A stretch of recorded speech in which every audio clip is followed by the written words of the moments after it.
Urimi guku bururi-ini ni utanyitwo kugacira na njira nene thutha wa bengi ya Exim kuma bururi wa India kura thirikari njeki na njira ya kuma ciringi mbirioni 10 iri gukorwo ikihuthika kugura mashini cia kiriu cia urimi ndeto iri gukorwo ikiongerera maciaro ma migunda guku bururi-ini.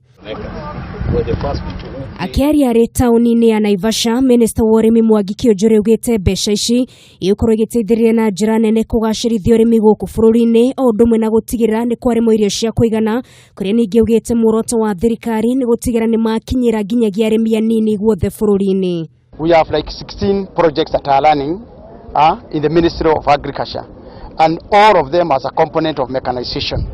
All of them have a component whereby we are taking care of the small scale farmer for them to improve both in livestock, in fisheries and in crops.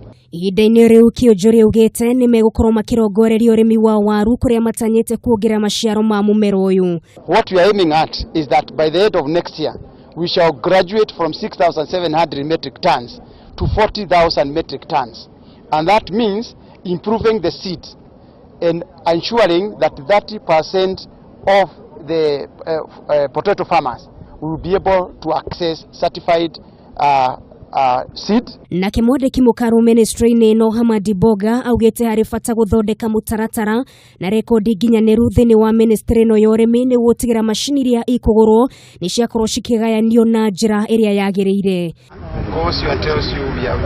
Giribotera Kameme TV, rĩtwa rĩakwa nĩ Nungari wa Kamau.